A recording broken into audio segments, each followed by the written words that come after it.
வீடியோக்குள்ள போறதுக்கு முன்னாடி நம்ம சேனலை இன்னும் நீங்க சப்ஸ்கிரைப் பண்ணல கீழ ரெட் கலர் சப்ஸ்கிரைப் பட்டனை கிளிக் பண்ணுங்க பக்கத்துல பெல் சிம்பலை கிளிக் பண்ணுங்க அதுல ஆல் னு கிளிக் பண்ணுங்க அப்பதான் நான் போற ஃபியூச்சர் வீடியோஸ் எல்லாமே உங்களுக்கு நோட்டிஃபிகேஷனா வரும். Hello friends, welcome to Jammus kitchen. இன்னைக்கு நம்ம ஜம்முஸ் கிச்சன்ல மொறுமொறுப்பான கோதுமை போண்டா எப்படி செய்யுதுன்னு பார்க்க போறோம். கண்டிப்பா குழந்தைங்களுக்குலாம் லீவ் விட்டாச்சு, ஈவினிங் ஸ்நாக்ஸ்க்கு இது கண்டிப்பா செஞ்சு பாருங்க.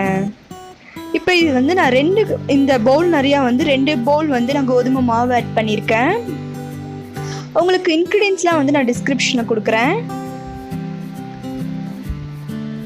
நான் பெரிய வெங்காயம் 2 சின்ன சின்னதாக கட் பண்ணி எடுத்திருக்கேன். அதையும் இப்போ இதில் ஆட் பண்ணுறேன்.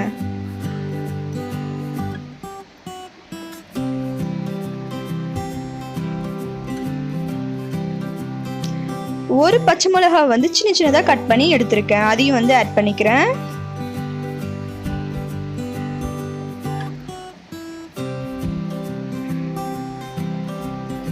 அடுத்தது கொத்தமல்லி தலையும் கருவேப்பிலையும் சின்ன சின்னதாக கட் பண்ணி அதையும் இதில் ஆட் பண்ணிக்கிறேன்.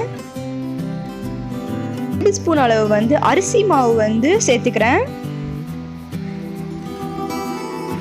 1 டேபிள் ஸ்பூன் கடலை மாவு.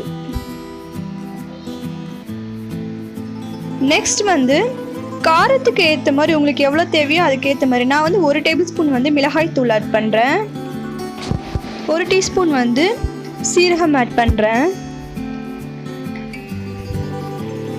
நெக்ஸ்ட் கொஞ்சமாக பெப்பர் தூள் நான் அதில் லைட்டாக இது பண்ணிக்கிறேன். 1 டேபிள் ஸ்பூன் அளவுக்கு நீங்கள் ஆட் பண்ணிக்கோங்க. அப்புறம் தேவையான அளவு உப்பு ஆட் பண்ணிக்கோங்க. இதெல்லாம் நல்லா கலந்து விட்டுக்கோங்க. இப்போ கொஞ்சம் கொஞ்சமா தண்ணி ஆட் பண்ணியும் கலந்துக்கோங்க.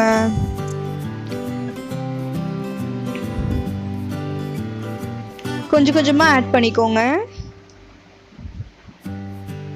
ஆட் பண்ணி நல்லா கலந்து விட்டுக்கோங்க.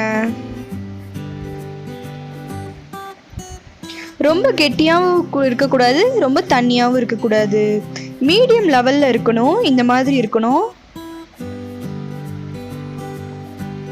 இப்போ இதை ஒரு 10 நிமிஷம் அப்படியே நம்ம ஊற விட்டுறலாம்.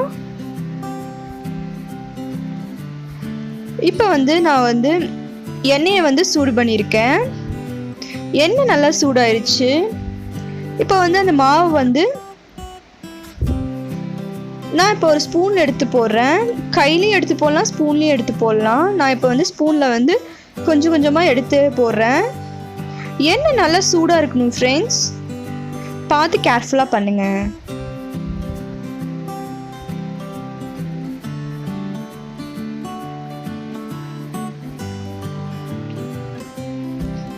அது நல்லா வெந்ததுக்கப்புறம் தான் நீங்கள் அதை திருப்பி போடணும். இல்லைன்னா உங்களுக்கு ஒட்டிக்கும்.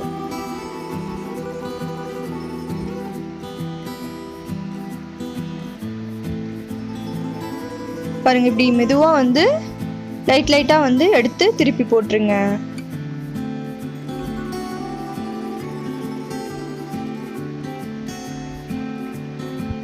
வெந்ததுக்கப்புறம் எடுத்தீங்கன்னா தான் உடையாம வரும் ஃப்ரெண்ட்ஸ்.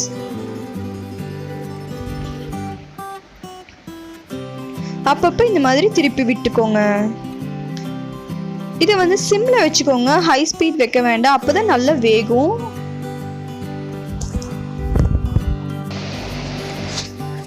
இந்த மாதிரி நல்லா பொன்னிறமா வந்திருக்கணும்.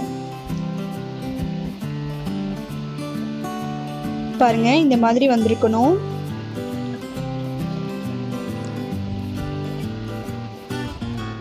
இப்போ இதை நம்ம பிளேட்டுக்கு மாத்திக்கலாம்.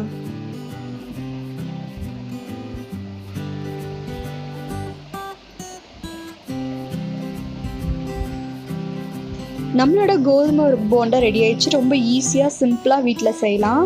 இது கண்டிப்பாக குட்டீஸ்க்கு ரொம்ப பிடிக்கும். கண்டிப்பாக செஞ்சு கொடுங்க. இந்த வீடியோ பிடிச்சா லைக் பண்ணுங்கள், ஃப்ரெண்ட்ஸ்க்கு ஷேர் பண்ணுங்கள், நம்ம சேனலை சப்ஸ்கிரைப் பண்ணுங்கள். தேங்க்யூ.